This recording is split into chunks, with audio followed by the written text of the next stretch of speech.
I want to thank everybody for being here today.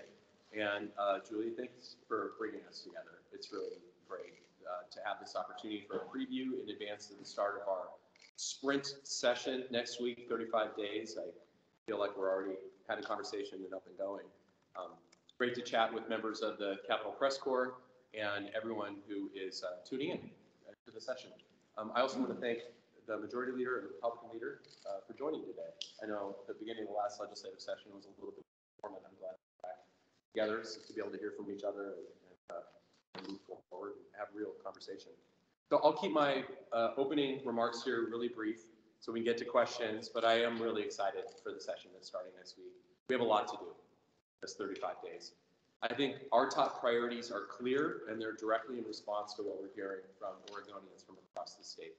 And that is building on the supports, comprehensive supports around housing. We started the last legislative session in a very bipartisan way, bringing people together to pass the biggest housing support package at the start of the session, and then we followed it up at the end of the session with almost $1 billion or more of housing investment. This legislative session, I think you're going to see comprehensive, from continuing investments in shelter support. You're going to see helping get people as a pathway from shelter into permanent housing. You're going to see additional investments as it relates to rental assistance and keeping people from becoming homeless in the first place. And then I think we're going to have a robust conversation next week around the governor's housing production bill. We can talk more about that as well. I'm not going to jump all over Senator Lieber, but I want to acknowledge the great work that has happened during the interim with the Joint Addiction and Community Safety Committee, starting with the committee that we established. And it's been hours and hours and hours of listening to people from across the country, bringing people to learn from each other and to put together a package of proposals. And again, it's addressing the fentanyl crisis, which I think. So I'm very, very encouraged about the conversation that's happened there.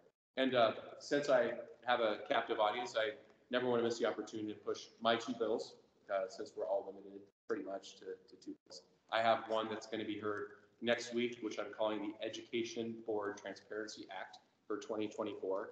And it encourages K-12 boards, community college boards, and boards of higher education to be able to post their meetings online. So right now, in many districts, you either have to attend the board meeting, but you can't actually go and watch the robust conversation that happens. This is personal to me because I was a school board chair. My wife is the chair of the Portland Community College Board. So I'm really excited. And I think that it's actually a good government measure. And I think for the media, it's something that provides a little bit more additional access. It's also an equity issue so that people who are working multiple jobs don't have an opportunity to attend an evening board meeting. It has bipartisan support from both chambers, so I'm excited to bring that. And then, in addition, we're bringing a bill called, the new name of it, you'll see a -1 amendment going into this week. It's going to be the Community Safety and Firearm Suicide Prevention Task Force. And it originated with a conversation that happened at the end of session. And I think it's really important that we continue the conversation about the relationship between firearm safety and suicide, and do it in the best practices, looking at public health and bringing people together to have real conversation. But it would be a task force that would be, so it really is going to be looking at future forward, and any real policy proposals would be in. So with that, I'll turn it over to Leader Knopp. Thank you, Mr. President. It's great to be with you all today. We appreciate the opportunity to speak with you. I am State Senator Tim Knopp, Leader, Senate District. And we, as the Republican caucus, have a couple of priorities that happen during the legislative session. And those two are housing affordability and housing production. And then, of course, we want to see significant fix to ballot measure 110. These, if you look at polling, housing far and away is priority for Oregon. Into that, facts, doing something drug addiction crisis that is havoc on nearly every state in Oregon. So as it relates to housing, we think one of the most important of a package is infrastructure dollars and also bringing in land. You have to do something different if you're going to make change. And the governor set out a aggressive goal of 36,000 housing units a year. State we're currently doing about 18, doubling. But production is currently housing. In order to do that, you can't keep doing the same thing over again and expect a different result or a better result. So land is part of that. Maybe you all know, in my private life, I spent the last 20 years working for builders of all types of housing, apartments, single family, commercial, and also have. And the one thing that is to know from that experience is it takes from start to ready to build. It's about a 3 to 5 year process, and that's if things go well. And so you have to speed up that timeline, make an impact on housing production. Because if we don't, we keep doing the same thing we've been doing, and we don't do the necessary. We're not going to reach that goal until after. I would like to start reaching that goal by getting on pace to reach that goal by next year. And so thus the need for a short session to address things that are one of 3 categories: budget, emergency, or technical fix. That's how these sessions were sold to Oregon. And I want to keep at least in the spirit of that. And housing is an emergency. We all know. It relates to Measure 110. I think it's really important that we have a policy that actually works to solve the problem. I've been very clear that I think the proposal that's out there, one of those is, I think, I agree with law enforcement. There's a question that Class A misdemeanor penalty. Say, encourage people to seek treatment, because that's what we want. We want people to go through treatment and recovery from their addiction. Fentanyl has been a significant game changer as it relates to the world. Street drugs, and it is deadly and disastrous for organs. And ways to have those deaths. That's just unacceptable. And so we have to have more compassion to make sure that we stop that. Second part that I enhance. I have prepared them to come.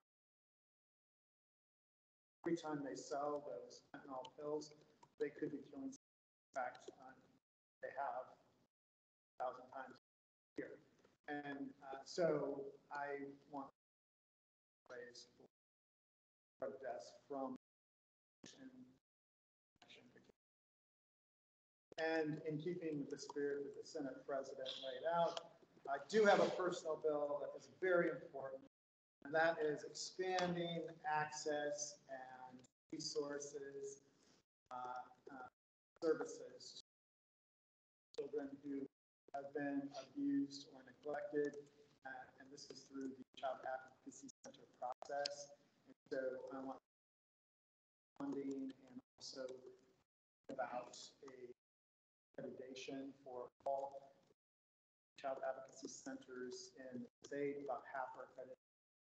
We want the state to be a better partner in that effort and bring more resources to the table. It can't be the policy of the state that if at the child advocacy center level, if your fundraisers go well, we'll be able to serve kids and provide services. So I think the state needs to step up for that effort. We did so the last couple of years of $6 million investment, and I have become permanent. I also want to see one-time grant funds for expansion into areas that aren't receiving as much access as they need. So one-time grant program of $5.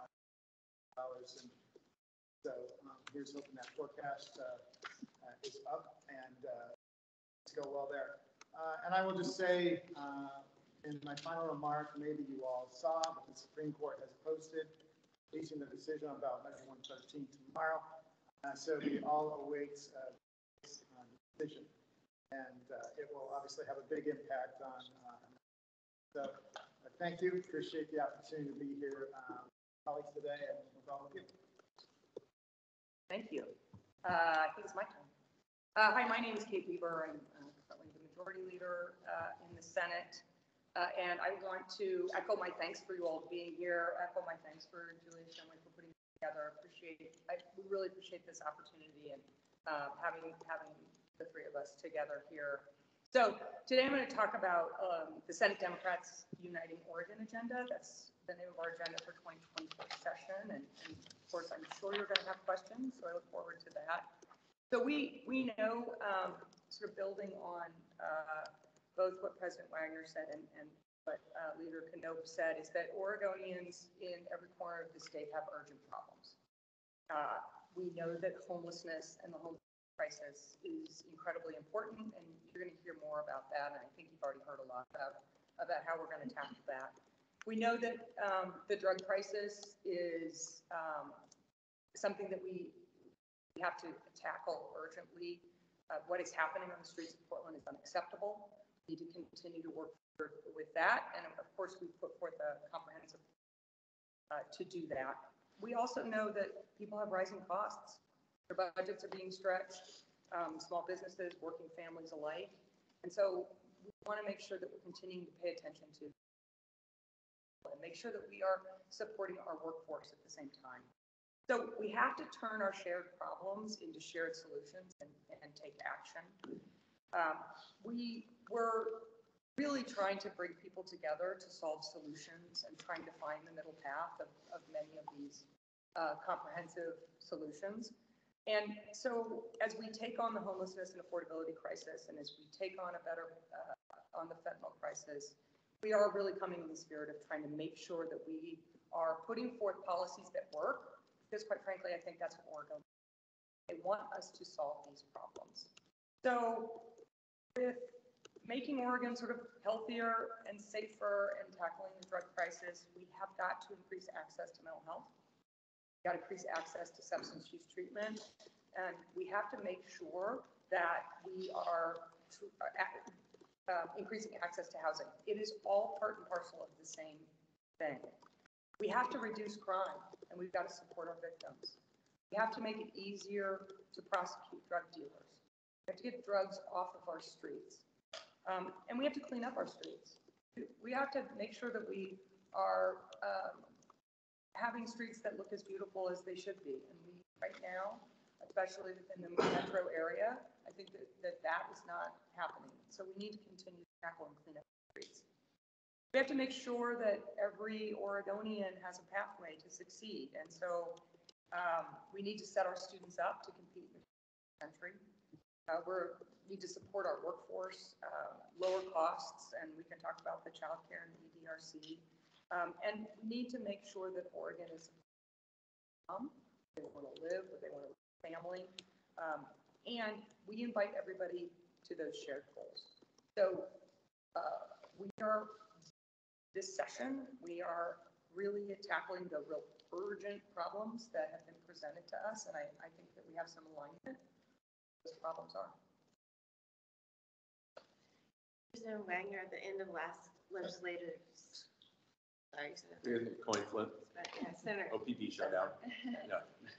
I have two questions. At the end of last session, you said you were going to take some time and travel to rural Oregon, get to know some of the senators out there on a personal basis. One, did you do that? How's your relationship with Senator Knopp going? And two, Senator Knopp, at the end of last session, you really supported the governor's House Bill 3414 and wanted to see that pass. It didn't. It's evolved a lot since then. I'm just curious what your take of the current version of it is, if you Republicans are still on board with that bill. We heard that there was multi-part questions. Yeah, I know. I wanted to live up to that. Can we get two different people. Yeah, I know. Yeah. So why don't I answer your question? Yeah. Well, both of them are a little related. So at the end of session, I remember, and everybody was just absolutely exhausted. I said, jeans and t-shirts. I want to get out and start building with people. I've been really honored by the fact that it's been lunches and coffees and visiting the gorge. And I got invited by a senator to go down and spend a full day in Roseburg, to the chamber lunch, have the community panel that was supposed to be an hour, which turned into 2, and then we went out and went down to Brookings and a community panel with 3 legislators there. It was supposed to be an hour, it became 3. I went up the coast, spent 3 days working with senators up there, visited with Senator Anderson 10 different sites and communities with the mayor of Toledo and the city manager of Newport, the tribes and Siletz, and coming out and looking at water systems.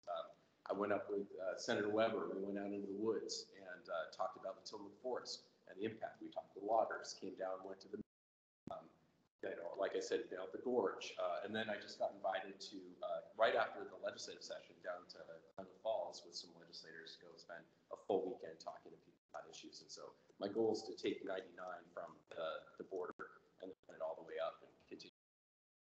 So that's, a little bit, I've never been to the Pendleton Roundup, so Sarah Hansel invited me out this year. So that's on my punch list. So having grown up in Oregon, that's always been a life list. So that's the kind of stuff that I'm doing. And I don't want to step on any conversation, but I'm really pleased and I appreciate the Republic for having the opportunity to sit down in advance of session. And I think we're having good and open conversations about key priorities, especially where there's an alignment issues. And so, there's going to be things to work out, but at the same time, I just want to say thank you for having open door. Yes, so I got to bring my prop sandwiches today. There haven't been any sandwiches, but we have been meeting, which is positive. Appreciate that.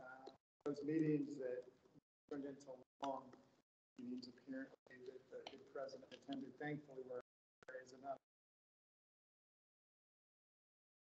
Ouch.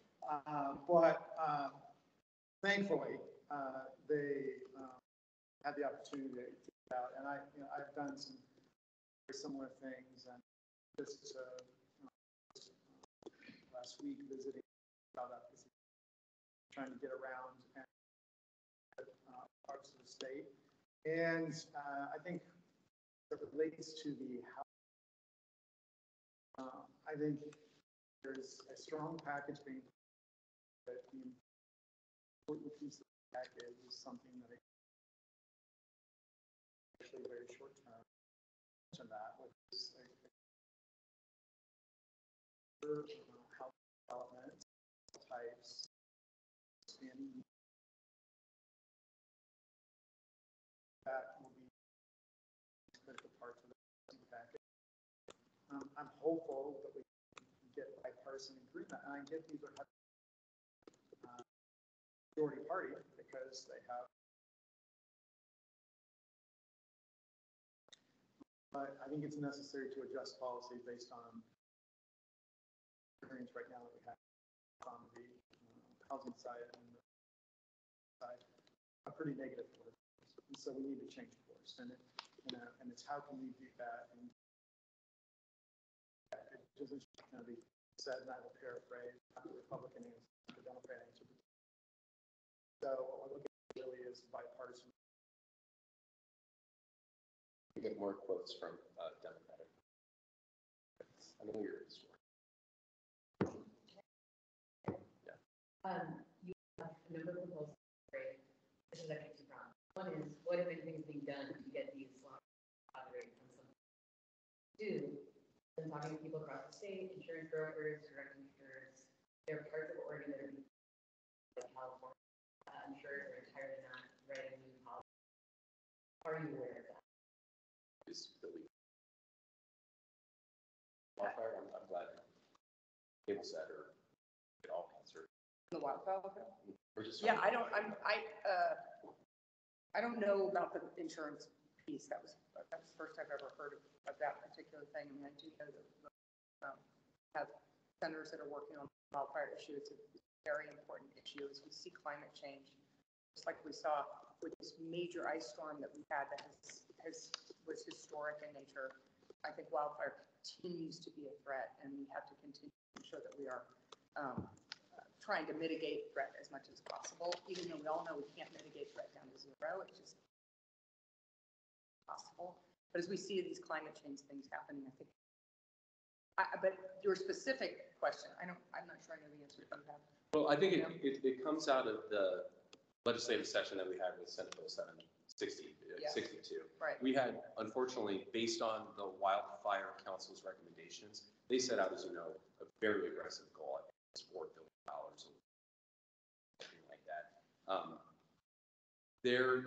That was really hard to achieve, especially when you're talking about leverage that first $200 million investment. I think this last legislative session, you saw some additional investment trying to prop up the continuation of that. In terms of the insurance coverage, my understanding on that is that insurance companies are actually, if you're directly raising rates related to mapping or something like that, yeah, that's.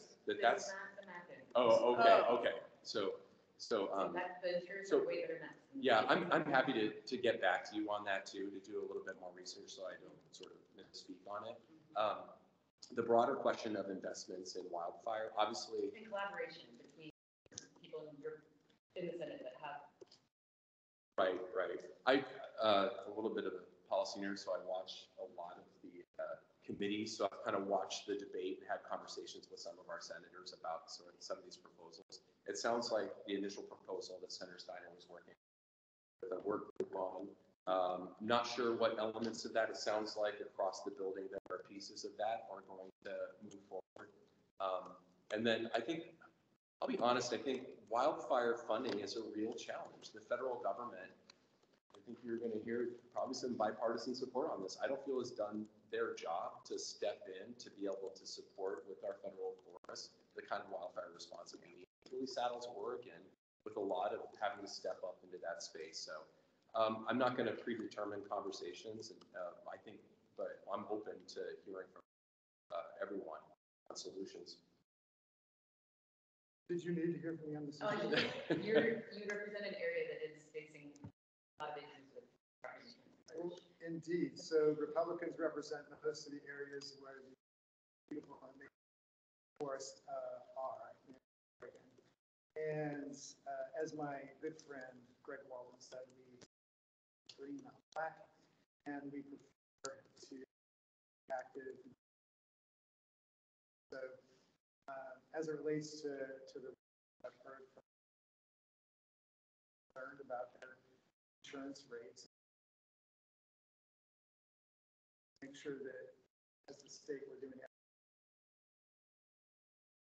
to help constituents essentially avoid this massive new cost.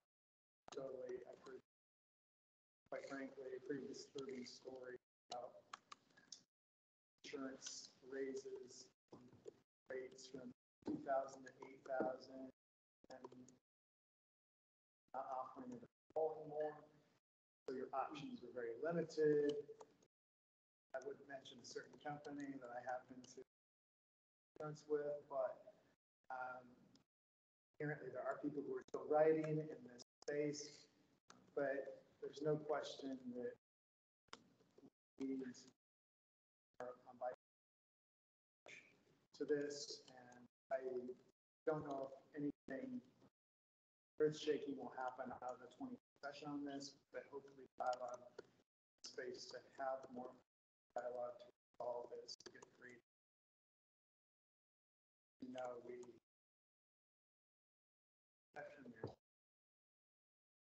to try to bring things together and trust that our members serve on have lots of forest lands in districts. Beijing,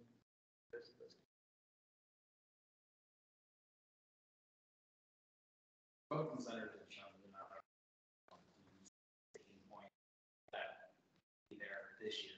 That you guys are, and is the threat of walkout still there before?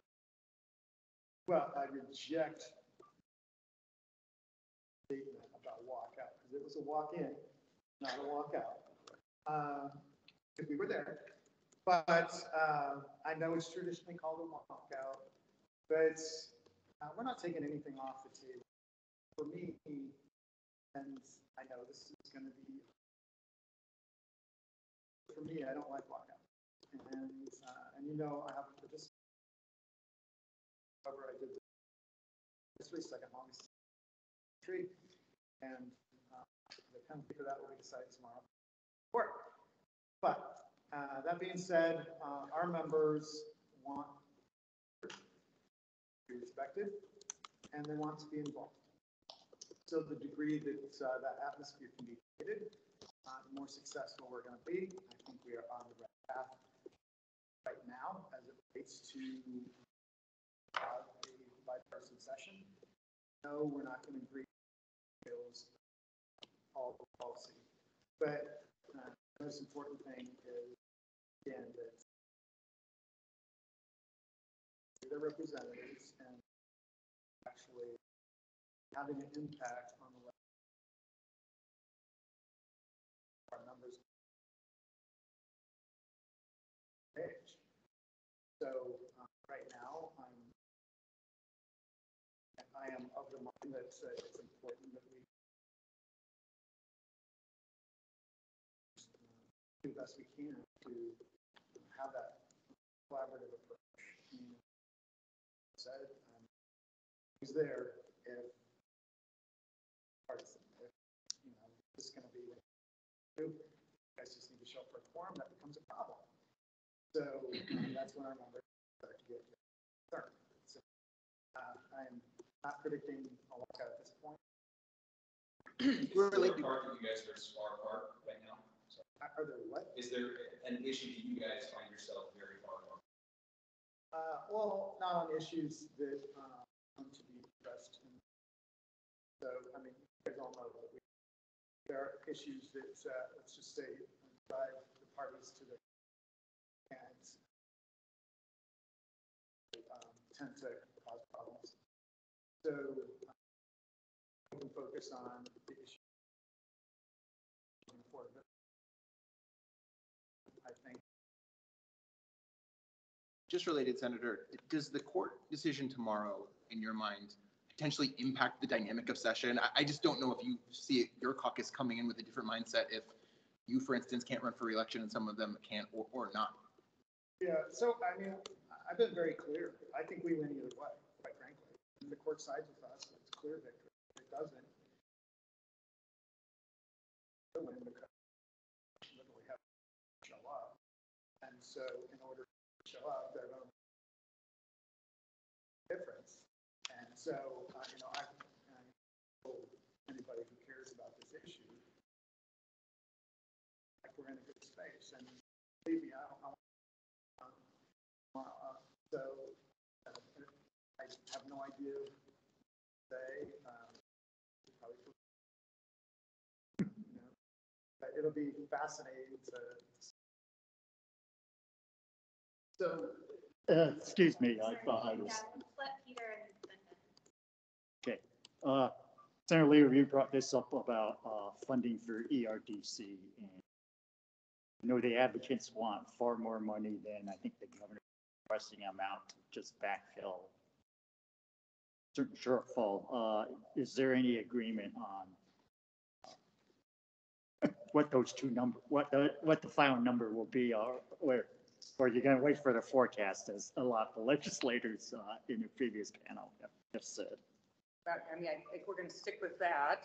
I mean, because we have to, right? We have to figure out what that says before we many of these big issues, but we're going to make progress.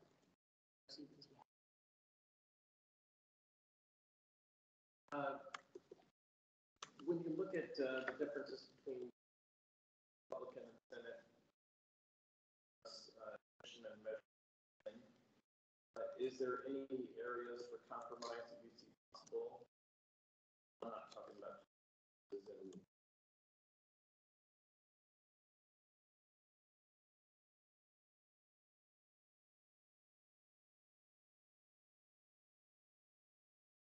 Well, I don't want to speak for Senator Lieber. I think all of them, right? 100%. Problem solved. I think here's what I would say. I think we actually agree on far more than we agree in the bill. And if I might, you can tell me if I'm wrong. I I'm pretty sure that Senator Knopp, and we've had Representative Goodwin in meetings with us while we're meeting with a lot of the advocates on both sides. And we're trying to expand access to treatment. I think we can agree, and I think we do agree in those meetings, that expanding access to treatment is really important, to medication treatment, to expanding access to treatment beds is incredibly important, to protecting the workforce and expanding the workforce, to prevention. Like we have to start youth prevention. We've had a lot of discussions with Representative Comrade, who have sat in meetings with us to try to come up with prevention strategies, as well as Representative Reynolds, who really have sort of taken the lead in the prevention issues. I think we agree on some public safety things. We need to make it easier to prosecute drug dealers. And we agree that we've got to fix a court case that happened and go back to what we had before, which is called avoid delivery, where it's easier to prosecute. I think we agree that we need drug dealers away from shelters, away from drug treatments, away from parks, right? We're going to have enhanced sentencing for that. I think where I want to just put plain is that no plan is going to solve this overnight. This is a complex problem that wasn't created by 110. It wasn't created by the housing crisis, but it was part and parcel. Those were part and parcel part of what was happening here. And I think the global pandemic really was one of the things that kind of has led us to where we are here today. Many states are struggling with this. Many states with higher penalties in the justice system are struggling, and with low penalties struggling.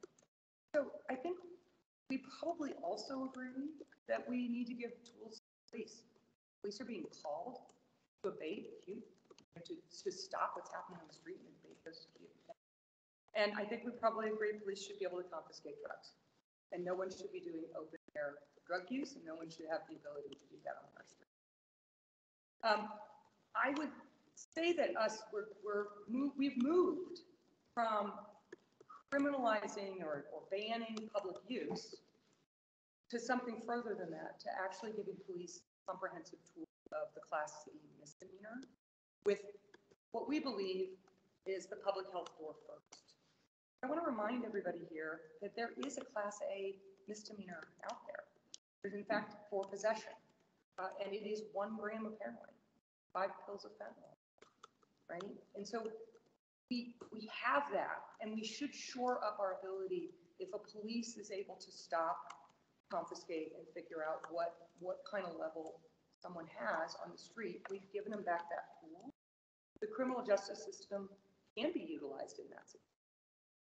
But it wasn't like prior in 2019 that it was working so well then either. So I just want us to sort of level set a little bit on the problem that we're trying to solve is really going to be solved by many of the other things that and the points of disagreement, and I agree with you, we're probably not all going to agree on every, but we are really close. And the reason is this isn't a Democratic problem, and it isn't a Republican problem. This is an Oregon problem. And we have had engagement with Democrats and with Republicans. We are asking for input. We are engaging in conversations around budget and what does budget mean. How do we make sure that we spend the limited dollars that we have in the right way? We are having all of those questions. And I would just say that we are closer than simply a decision between. Because it's only those people with very small amounts of drugs that get offered the behavioral health door first. And if they reject that door, there is a criminal justice. So it does put accountability back into the system.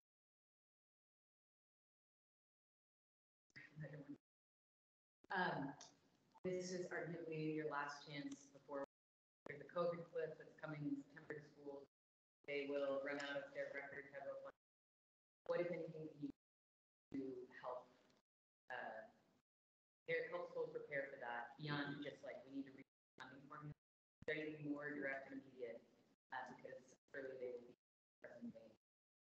Well, this is somebody who, I was chairing a local public school board when COVID happened. I remember actually, we were the first district that got called into question. We thought we were going to be shutting the doors for 2 weeks into spring break, and things looked a little bit different. I remember I was leaving the short session in 2020, got a call from around at that time saying the first case of what was then called coronavirus has been found at the elementary school where all. And so this became very real very quickly. A lot of districts have done a really good job in terms of what the ESRA dollars were intended to do in terms of one-time investment. As you know, at the state level, often 197 school districts sometimes operate at a remote control. Sometimes there aren't even batteries in the remote control. We're trying to hold districts accountable for their spending, but we're providing landmark resources into our school districts right now. Many districts have a local option levy, which they didn't have 10 years ago. They've asked for their own voters. We had the Student Success Act, which is putting targeted investments in. We gave the advocate community what they were asking for in terms of their state school fund appropriation. So districts that have managed their budgets well, you're going to see, I think, are making that transition pretty effectively. That said, I think that as part of the omnibus bill that Senator Dembrow has introduced, we also need to look at, the governor's called this out, what are we doing around things like teacher salaries? How is the QEM actually functioning? Can we get an outside view to what a quality education looks like? So we'll be setting that conversation up during the interim in partnership with the governor's office, and I think bringing back some proposals in the 25 session. So, yeah, a year from now. I was just going to say, I'd let someone else get it. I was wondering with all the priority and all the funding, why the Right to Rest Act and got down, I think, 3 or 4 sessions in a row. Oh, was this the House bill? This is House bill. Is that the one? Oh, okay. So I don't think this bill was up for consideration in the Senate. And honestly, I haven't tracked it all that closely. We've been so laser focused on shelter support, getting people into housing, rental assistance, sort of the comprehensive response. So honestly, I haven't spent a lot of time. Understanding is out of, there's a case now that's making its way before the Supremes. So I think that's going to provide some additional protection to what states have, even just in terms of their ability. I think it's grants pass, but yeah. Oh, grants pass. Yeah. Okay, sorry. I knew that. I was picturing. In the it in my Boise head. case, it gets. Yeah. Yes. Another housing-related question.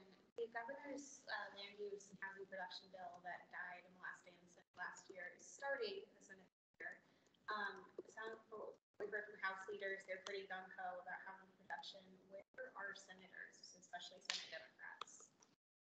Yeah, and I want to give a shout out to Governor Cote. I mean, she has been laser focused, and I've said this before, she really does have her finger on the pulse of what Oregonians are caring about. I think Senator Knopp just said, even just from polling and things from our constituents, and it's really, she did really good work, is my understanding, during the interim, trying to bring different stakeholders together, and it's going to receive a public hearing in front of the Senate Housing Committee next week. Not just around the conversation around land use and land use exemptions. There is a lot to like in terms of the Housing Production Office, looking at streamlined permitting, looking at the investments that are going to be bipartisan around shovel-ready land. You know, a lot of that conversation has been happening. Looking at some innovative tools and strategies. I think Senator Anderson had legislation around to be able to leverage additional investment to help get started in. So there's a lot that's contained. There's a lot on the environmental side, like looking at emergency cooling, warming shelter, looking at air conditioners. There's even a section I'm pretty proud of, touring in Tualatin, the Oregon Community Warehouse Project. So sometimes when people have an opportunity to move into housing, you'll have children that don't even have medicine on. So there's a nonprofit that has worked in there, and actually, Gene, there's an outpost in Bend, there's East County, and they're looking for some additional system, beds and like that for children, so that when they actually get an opportunity, a safe, warm place, that So it's a package of conversations that I think you're going to see. So it's not just limited. We're also asking for investments in recovery housing. I'm just going to bring it back for prices because we know that people need to have safe, stable, and sober housing. So we're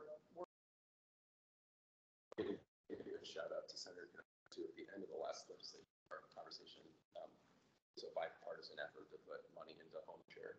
So to try to shore up a nonprofit that's working on providing a pathway for people to have people living in their house, because I think there's something like 13,000 empty in the state of Oregon right now, or people could be either renting out their rooms or providing an open, warm space in their house. And off of even happy to. Senator Knopp, your district, several local governments in your district have talked a lot about, even if UGBs are expanded, even if money is put into developing more housing, there are rules for infrastructure like water, a key issue of water infrastructure. There's not enough water for those new residential units. Is there any talk of getting that infrastructure fix into a bill somehow? There is, and I've said that it's important policy. Cities, great, but on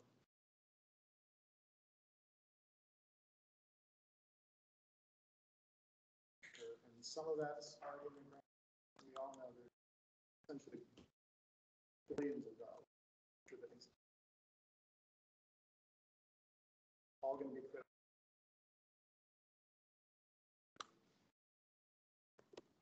action for years, and so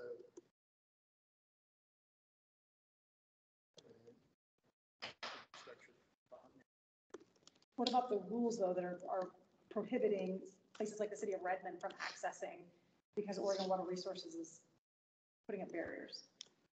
we are going to have discussions with the executive branch and the government, because I know he wants to remove barriers, and the way she reaches her goal and is if we can free up the opportunity to move expedited and so we can solve issues. And units, it's unit level, and you have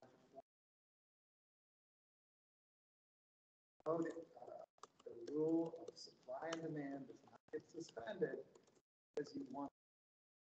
And I have lots of demand and supply, which has driven housing prices to all-time records.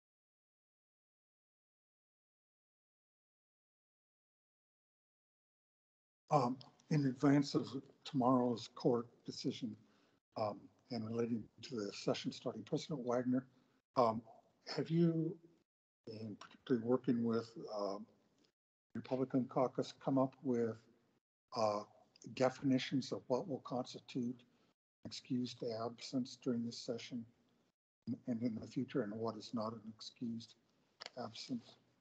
We haven't directly engaged in those conversations, so I think honestly it's been a little bit all the court cases. I'm just kind of following along. Do you think there need to be such clear definitions?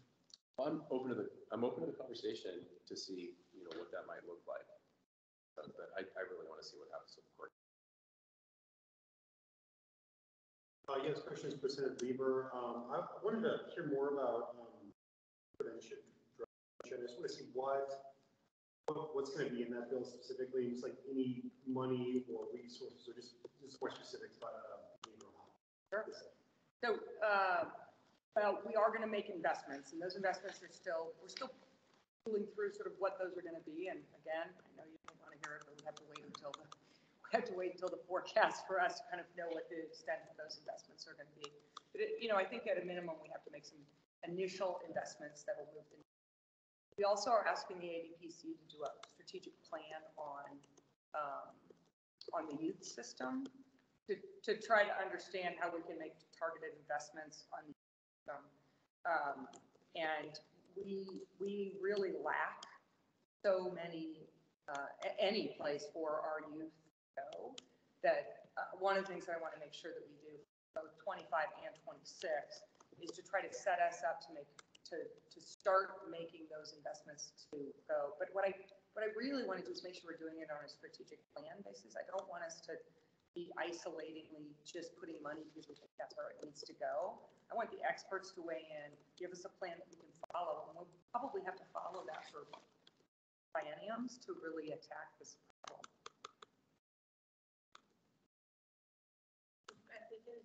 One more question, if anyone wants to add a quick one, or we can call it. Elaborate a little bit on your